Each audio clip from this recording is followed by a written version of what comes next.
ओम शांति। 2 जून 2022 बाबा के महावाक्य। मीठे बच्चे, सत्य बाप तुम्हें सब सत्य सुनाते हैं।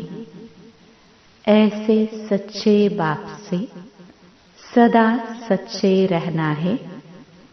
अंदर में कोई भी झूठ कपट नहीं रखनी है। प्रश्न: संगम पर तुम बच्चे किस कॉन्ट्रास्ट को अच्छी तरह से जानते हो?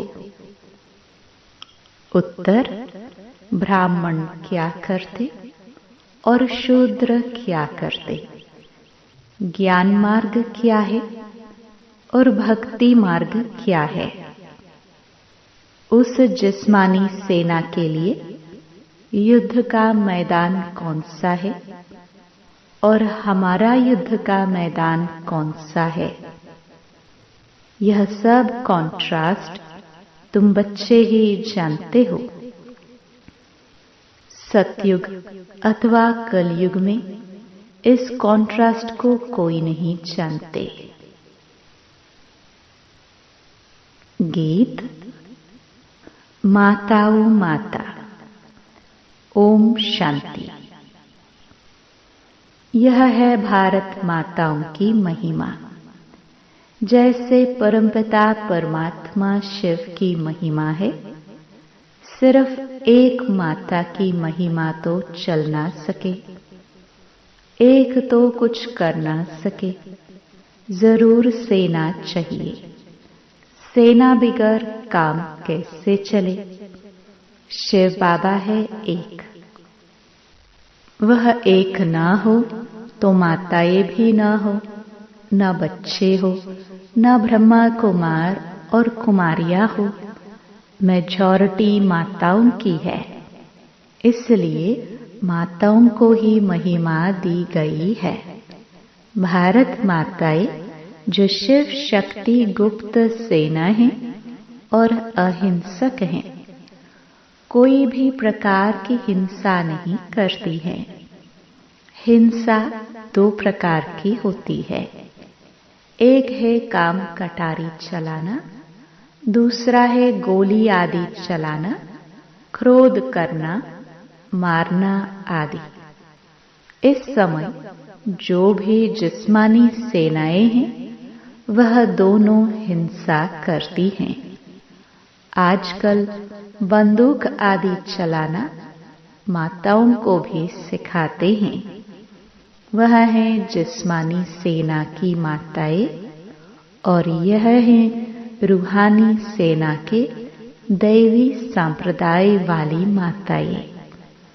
वह कितनी ड्रिल आदि सीखती हैं। तुम शायद कभी मैदान में गई भी नहीं हो। वह बहुत मेहनत करते हैं। काम विकार में भी जाते हैं। ऐसे कोई मुश्किल होंगे जो शादी नहीं करते होंगे। उस मिलिट्री में भी बहुत सीखते रहते हैं। छोटे छोटे बच्चों को भी सिखाते हैं। वह भी सेना है, यह भी सेना है। सेना का तो गीता में अच्छा ही विस्तार लिखा हुआ है, परंतु प्रैक्टिकल में क्या है, यह तो तुम ही जानते हो कि हम कितने गुप्त है। शिव शक्ति सेना क्या करती है, विश्व का मालिक कैसे बनते हैं, इसको कहा जाता है युद्ध स्थल। तुम्हारा युद्ध का मैदान भी गुप्त है। मैदान इस मांडवे को कहा जाता है। आगे माताएं युद्ध के मैदान में नहीं जाती थी।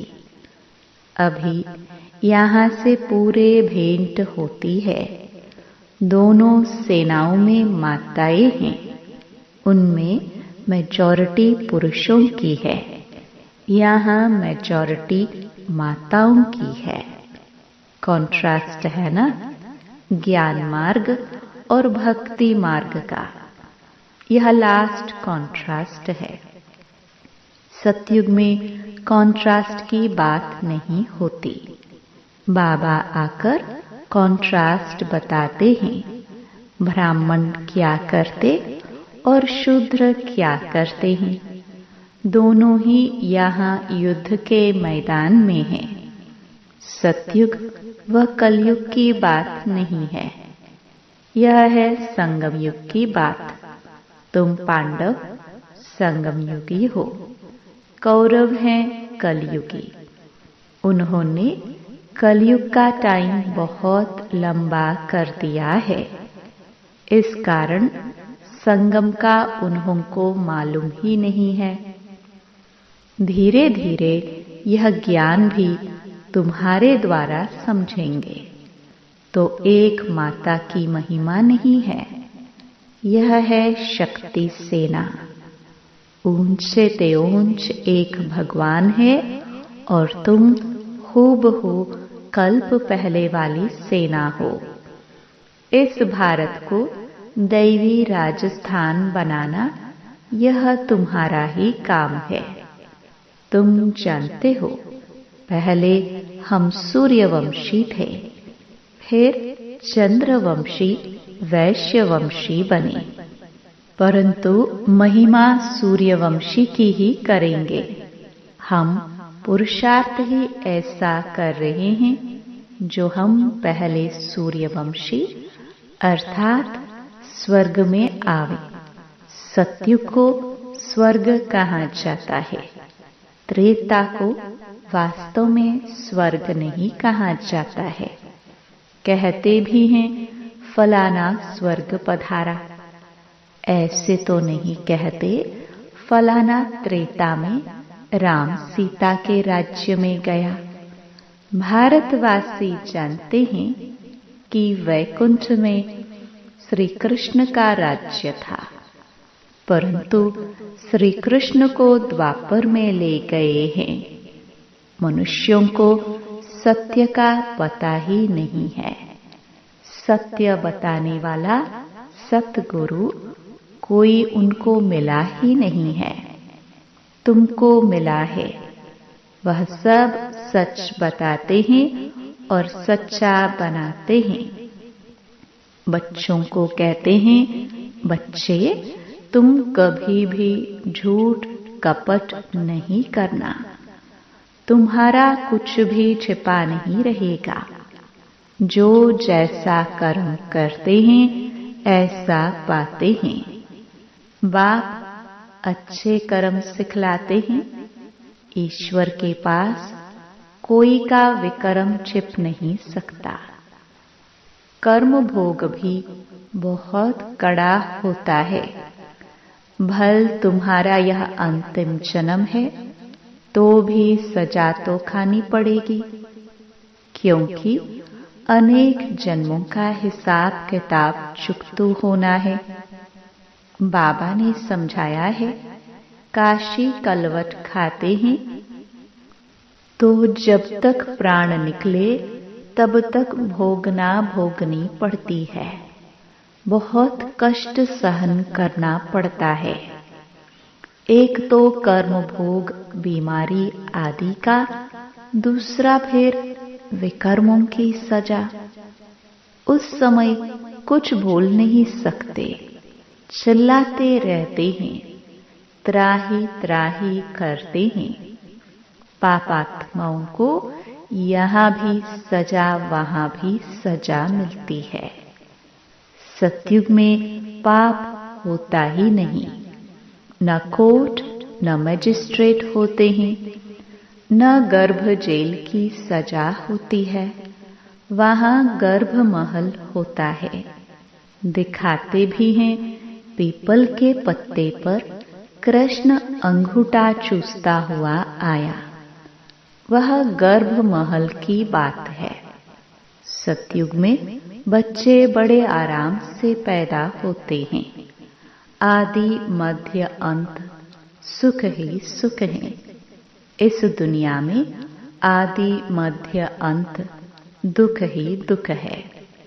अभी तुम सुख की दुनिया में जाने के लिए पढ़ रहे हो।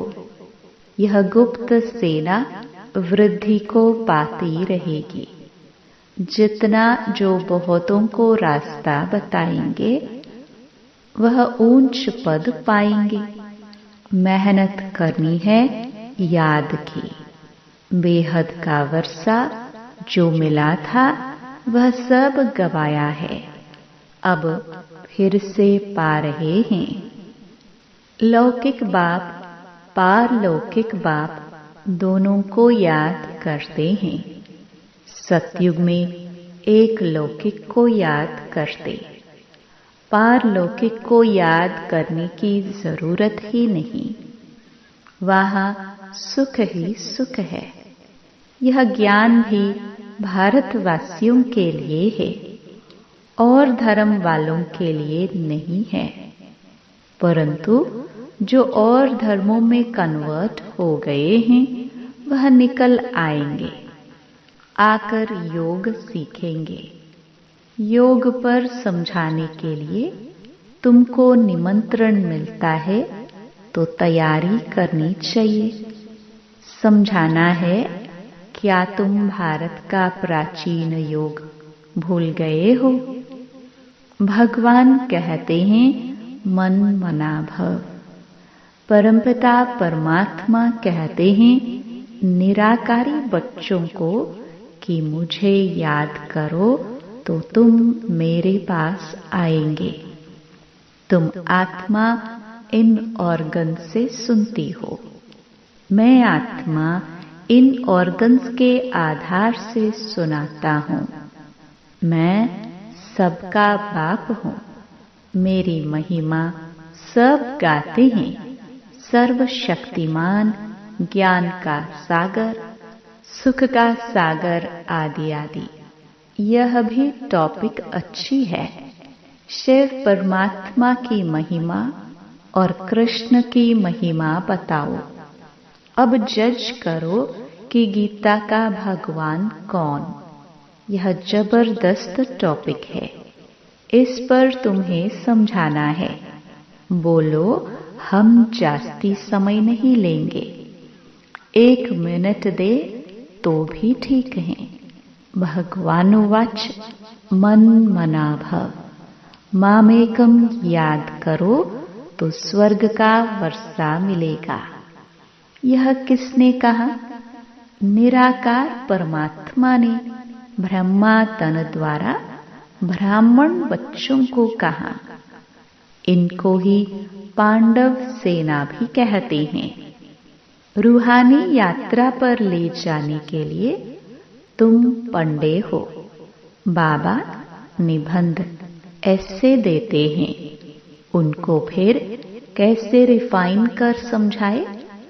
सो बच्चों को ख्याल करना है। बाप को याद करने से ही मुक्ति, जीवन मुक्ति का वर्षा मिलेगा। हम ब्रह्मा कुमार और कुमारियां हैं। वास्तव में तुम भी हो, परंतु तुमने बाप को पहचाना नहीं है। तुम बच्चे अभी परमपिता परमात्मा द्वारा देवता बन रहे हो। भारत में ही लक्ष्मी नारायण का राज्य था। छोटे छोटे बच्चे बुलंद आवाज से बड़ी बड़ी सभा में समझाए तो कितना प्रभाव पड़ेगा। समझेंगे ज्ञान तो इनमें है। भगवान का रास्ता ये बताते हैं। निराकार परमात्मा ही कहते हैं, हे आत्माएं, मुझे याद करो तो तुम्हारे विकर्म विनाश होंगे। गंगा स्नान, तीर्थ आदि जन्म जन्मांतर करते करते पतित ही बनते आए। भारत की ही चढ़ती कला उतरती कला है। बाप राजयोग सिखलाकर चढ़ती कला अर्थात स्वर्ग का मालिक बनाते हैं। फिर माया रावण नरक का मालिक बनाती हैं, तो उतरती कला कहेंगे ना। जन्म भाई जन्म थोड़ी थोड़ी उतरती कला होती जाती है। ज्ञान है चढ़ती कला, भक्ति है उतरती कला। कहते भी हैं भक्ति के बाद फिर भगवान मिलेगा, तो भगवान ही ज्ञान देंगे ना। वही ज्ञान का सागर है। ज्ञान अंजन सतगुरु दिया, अज्ञान अंधेर विनाश। सतगुरु तो एक परमपिता परमात्मा ही है। महिमा सतगुरु की है, न कि गुरु की। गुरु लोग तो ढेर है, सतगुरु तो एक है। वही सद्गति दाता, पतित पावन लिबरेटर है। अभी तुम बच्चे भगवानुवाच सुनते हो। मामेकम याद करने से तुम आत्माएं शांति धाम चली जाएंगी। वह है शांति धाम, वह है सुख धाम, और यह है दुख धाम। क्या इतना भी नहीं समझते? बाप ही आकर पतित दुनिया को पावन दुनिया बनाते हैं। तुम जानते हो बेहद का सुख देने वाला बेहद का बाप ही है। बेहद का दुख रावण देते हैं। वह है बड़ा दुश्मन। यह भी कोई को पता नहीं है कि रावण राज्य को पतित राज्य क्यों कहा जाता है। अब बाप ने सारा राज हमको समझाया है। हर एक में यह 5 विकार प्रवेश हैं। इसलिए 10 शीश वाला रावण बनाते हैं। यह बात विद्वान पंडित नहीं जानते हैं। अब बाप ने समझाया है राम राज्य कब से कहाँ तक चलता है। यह बेहद की हिस्ट्री ज्योग्राफी समझाते हैं। रावण है बेहद का दुश्मन भारत का। उसने कितनी दुर्गति की है। भारत ही हेवन था जो भूल गए हैं। अभी तुम बच्चों को बाप की श्रीमत मिलती है। बच्चे बाप को याद करो। अलफ और बे, परमपिता परमात्मा स्वर्ग की स्थापना करते हैं। रावण फिर नरक स्थापन करते हैं। तुमको तो स्वर्ग स्थापन करने वाले बाप को याद करना है। भल गृहस्थ व्यवहार में रहो। शादी आदि पर जाओ। जब फुर्सत मिले तो बाप को याद करो।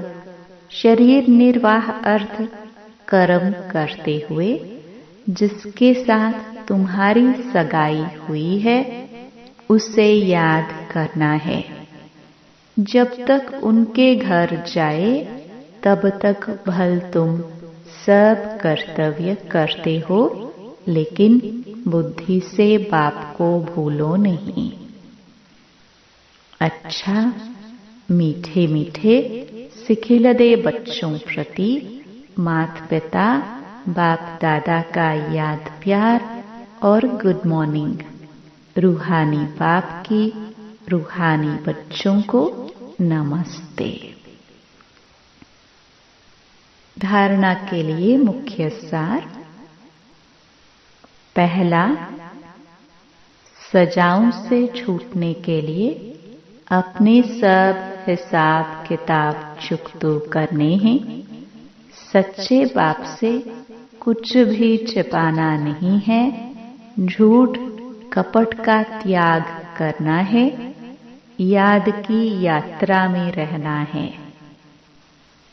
दूसरा, जैसे बाप अपकारियों पर भी उपकार करते हैं, ऐसे सब पर उपकार करना है।